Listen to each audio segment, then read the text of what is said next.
ये तस्वीरें आपने देखी। आमतौर पर अक्टूबर के महीने में ऐसी तस्वीरें नजर नहीं आती हैं, लेकिन इस बार मानसून का कहर जाते जाते भी दिख रहा है। देश के कई राज्य हैं जहां पर बाढ़ का कहर नजर आ रहा है। यूपी, बिहार के कई जिले बाढ़ से ग्रसित हैं और एमपी, तमिलनाडु में भी भयंकर बरसात हुई है जाते जाते, जिससे लोगों की दिक्कतें काफी बढ़ गई हैं। तो अब तस्वीरें आपको जो दिखा रहे हैं, ऐसा लगेगा जैसे कि ये जुलाई अगस्त का महीना है, लेकिन अब अक्टूबर आ चुका है। लेकिन बावजूद उसके बारिश का कहर जो है वो खत्म होने का नाम नहीं ले रहा। रोहतास की तस्वीरें आप देख रहे हैं, ये ड्रोन से ली गई तस्वीरें हैं। सब कुछ पानी में डूबा हुआ नजर आ रहा है। और गोपालगंज की दूसरी तस्वीर आप देखिए, जब अस्पताल के भीतर तक पानी इतना ज्यादा घुस गया कि मरीजों को, डॉक्टरों को, सबको यहाँ पर दिक्कतें होने लगी है। तो मानसून की वापसी का वक्त है। इस बार मानसून डिले चल रहा है, लेकिन बावजूद उसके तबाही इस तरह की ये मचा रहा है कि सबको हैरान करने वाली। अलग अलग तस्वीरें यहाँ पर हम आपको दिखा रहे हैं, सासाराम की, गोपालगंज, रोहतास, लखनऊ में देखिए, मऊ, देवरिया, चंदौली, तिरुपति, कृष्णागिरी जो तमिलनाडु का इलाका है, वहाँ पर भी बारिश से बुरा हाल है। 9 शहरों में सैलाबी का कहर हम आपको दिखा रहे हैं।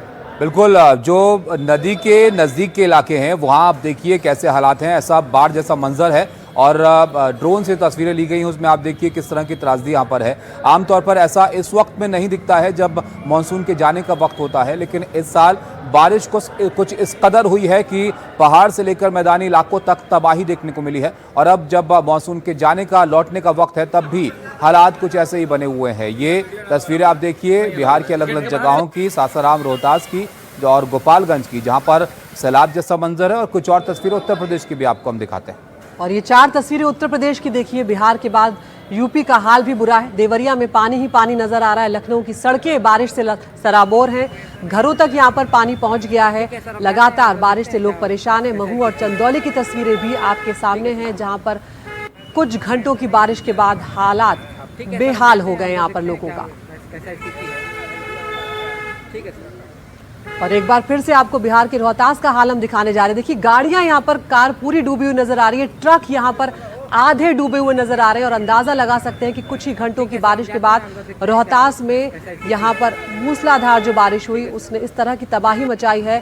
भारी नुकसान यहाँ पर पहुंचा है और हर जगह जल भराव नजर आ रहा है। हैरान करने वाली तस्वीरें ताबिश।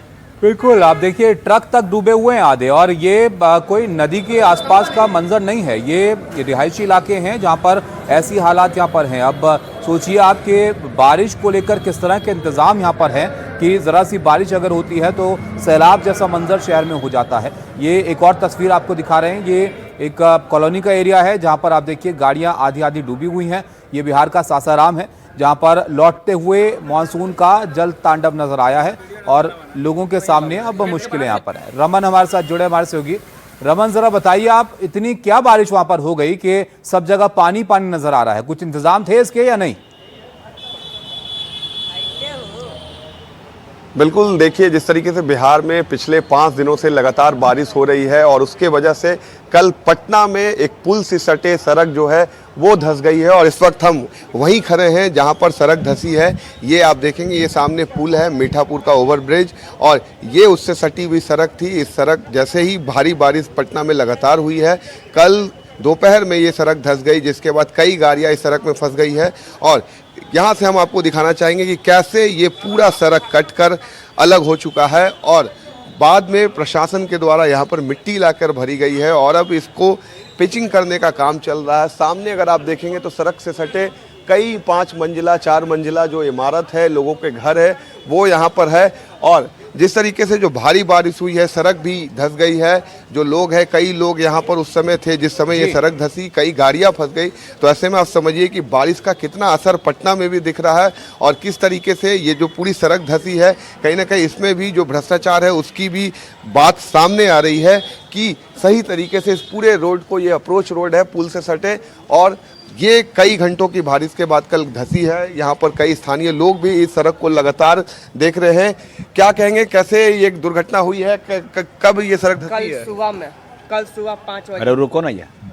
तो ये देखिए जिस तरीके से यहाँ पर लोग काफ़ी ज़्यादा इकट्ठा है और ये सड़क यहाँ पर धंस गई है। तो ऐसे में बड़ा सवाल प्रशासन पर भी है, बड़ा सवाल विभाग पर भी है कि किस तरीके से इस रोड को बनाया गया था कि पूरी की पूरी सड़क जो है 5 दिनों की बारिश होती है और उसके बाद ये सड़क धंस बिल्कुल जाती है। तो रमन, कहीं ना ये कहीं बड़े सवाल हैं जो लोगों के जहन में अब होंगे। बारिश होती है तो एक फिक्र तो यही होती है उनकी कि कहीं पानी ना भर जाए। अब यहाँ पर लोगों की चिंता यह है कि भाई सड़क ना धंस जाए कहीं। तो आप सोचिए किस तरह के सवाल यहाँ पर गंभीर खड़े हुए हैं। बारिश से लोग यहाँ पर बेहाल हैं। आगे बढ़ रहे हैं और दिल्ली एनसीआर में भी मौसम बदल सकता है। भारी बारिश और तेज हवाओं का मौसम विभाग ने यहां पर अलर्ट जारी किया है। मौसम विभाग की तरफ से येलो अलर्ट जारी किया है, यानी कि झमाझम बारिश की चेतावनी दिल्ली एनसीआर के इलाकों में भी दी गई है। तो जाते जाते भी मानसून यहां पर कई जगहों को प्रभावित कर रहा है। बिहार और उत्तर प्रदेश की तस्वीरें हम आपको दिखा रहे थे। उसके अलावा तमिलनाडु में भी स्थिति खराब है, मध्य प्रदेश में भी कई जगहों पर स्थिति खराब हुई और अब दिल्ली एनसीआर के लिए भी येलो अलर्ट जारी किया गया है।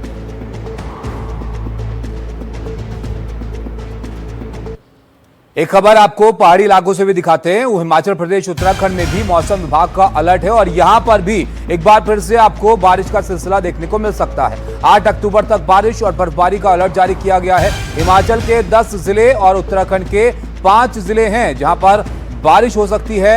4000 मीटर या उससे ऊंचाई वाले बर्फबारी इलाकों में बर्फबारी होने की भी संभावना है। यानी अदिति, अभी बारिश ही पूरी तरह से खत्म नहीं हुई है और बर्फबारी का भी अलर्ट यहाँ पर जारी कर दिया गया है। और इस बार ताबिश ये भी कहा जा रहा है कि इस बार जो ठंड होगी वो पहले से कहीं ज्यादा पड़ेगी और बहुत खतरनाक ठंड पड़ने की भी आशंका यहाँ पर जाहिर की जा रही है। तो 4000 मीटर या उससे ऊंचाई वाले जो इलाके हैं वहां पर बर्फबारी, नया पश्चिमी विक्षोभ जो है सक्रिय होने के चलते मौसम बदलेगा। तो हिमाचल के 10 जिले यहाँ पर प्रभावित नजर आ रहे हैं बर्फबारी के चलते। तस्वीरें आपको दिखा रहे हैं, अच्छी खासी बर्फबारी यहां पर हुई है। और अब यहां पर वैष्णो देवी की जो यात्रा है वो भी स्थगित कर दी गई है। ये भी बड़ी खबर इस वक्त सामने आ रही है। 3 दिनों के लिए वैष्णो देवी की यात्रा को स्थगित करना पड़ा है। 5 से 7 अक्टूबर के बीच यात्रा रद्द रहेगी। हम देख रहे हैं कि पिछले कई दिनों से वैष्णो देवी की जो यात्रा है वो बार बार स्थगित करनी पड़ रही है और शायद ये पहला मौका है ताबिश जो इतनी ज्यादा बार यात्रा को यहाँ पर रद्द करना पड़ा है, क्योंकि एक बड़ा हादसा भी यहाँ पर हुआ भूस्खलन के चलते और उसके बाद मौसम लगातार यात्रा में बाधा डाल रहा है। बिल्कुल, और यहाँ पर जिस तरह के ये मानसून का सीजन गुजरा है, कई जगह पर लैंडस्लाइड हुए हैं, कई जगह पर रास्ते तक बंद होने की नौबत आ गई। तो ऐसे में एहतियाती कदम यहाँ पर उठाए जा रहे हैं और इस यात्रा को भी फिलहाल के लिए यहाँ पर स्थगित किया गया है। देश में चक्रवाती तूफान शक्ति का भी खतरा बढ़ रहा है। 100 किलोमीटर प्रति घंटे की रफ्तार से हवाएं चलने के आसार हैं और अरब सागर में आगे की ओर अब यह तूफान बढ़ रहा है। गुजरात, महाराष्ट्र में समुद्र तट पर अलर्ट जारी किया है। मछुआरों को भी अब समुद्र से दूर रहने की चेतावनी जारी की गई है। गुजरात की बात करें तो यहाँ पर द्वारका से करीब 420 किलोमीटर दूर ये बताया जा रहा है तूफान शक्ति इसका नाम है, उसका खतरा बढ़ रहा है और 100 किलोमीटर की रफ्तार से हवाएं चलने के आसार यहाँ पर नजर आ रहे हैं। तो चक्रवाती तूफान शक्ति का खतरा और अब समुद्र से दूर रहने की सलाह यहाँ पर लोगों को दी जा रही है, अपील की जा रही है कि ज्यादा नजदीक इस वक्त ना जाए। गुजरात और महाराष्ट्र दोनों जगह अलर्ट जारी किया गया है।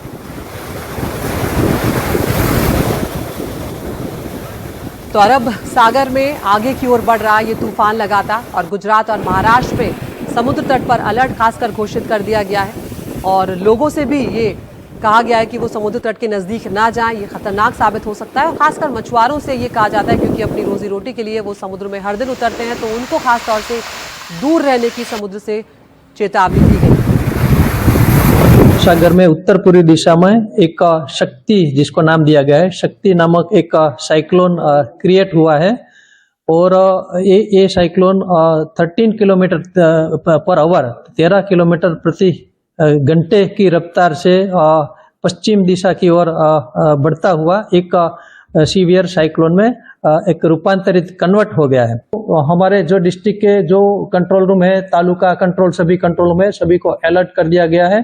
24/7 वो एक्टिव मोड पे है, कार्यरत है। 6 तारीख मॉर्निंग में ये रिकर होगा, मतलब वो फिर से मुड़ेगा और वापस इसका जो मूवमेंट होगा वो ऑलमोस्ट जो है ईस्ट नॉर्थ ईस्ट वर्ड जो है मूवमेंट आएगा और ये गुजरात की तरफ थोड़ा मूवमेंट करेगा, लेकिन इससे पैनिक होने की आवश्यकता नहीं है क्योंकि इसका जो है इम्पैक्ट गुजरात के ऊपर बहुत कम देखने को मिलेगा। अगर हम बारिश की बात करें इस सिस्टम को देखते हुए, उसमें 8 तारीख को जो है गुजरात के कुछ हिस्सों में जो है एक आध जगह जो है हैवी रेनफॉल देखने को मिल सकता है। तो कल सुबह इस तूफान के हिट होने की आशंका यहाँ पर जाहिर की जा रही। सुजाता द्विवेदी हमारी सहयोगी हमारे साथ मुंबई से सीधे जुड़ गई है। सुजाता, कौन कौन से इलाके प्रभावित हो सकते हैं और किस तरह की तैयारियां यहाँ पर की जा रही हैं? जी देखिए, सबसे पहले तो पश्चिम भारत के जो तटीय इलाके हैं, जिसमें महाराष्ट्र और गुजरात के समुद्री इलाके आते हैं, वहां पर इस चक्रवात शक्ति के ज्यादा असर देखने की संभावना जो है वो जताई जा रही है, जिसके चलते मौसम विभाग ने सख्त जो ट्रॉपिकल वेदर को देखते हुए एडवाइजरी जारी की है। उसमें बताया गया है कि मौसम जो है वो खराब हो सकता है और जोरदार बारिश की संभावना जो है वो मुंबई, रायगढ़, सिंधुदुर्ग, ठाणे और पश्चिम महाराष्ट्र में देखी जा सकती है। और साथ ही गुजरात से जुड़े हुए जो महाराष्ट्र के तट है, वहां पर भी इसके ज्यादा असर जो है वो देखने मिलेंगे। फिलहाल मुंबई में बारिश जो है वो नहीं हो रही है, लेकिन ये चक्रवात शक्ति का जो पूरा अलर्ट है वो 7 अक्टूबर तक बदल दिया गया है, जिसके चलते जो एडवाइजरी जारी करते हुए अलर्ट भी लोगों को जारी किया गया है। उन्हें कहा गया है कि वो तटीय क्षेत्र के आसपास ना जाए और साथ ही मछुआरों के लिए भी एक खास एडवाइजरी जारी करते हुए कि जब वो जो है अपना काम करने समुद्र में उतर रहे हैं तो वो ज्यादा नॉटिकल माइल्स तक अंदर ना जाए, अपनी सुरक्षा के ध्यान में रखते हुए जो है वो इस पूरे कार्य को करे, ताकि जब जोरदार बारिश हो या जब तेज लहरें समुद्र में उठे तो वो सुरक्षित तौर पर उसी समय बाहर आ सके।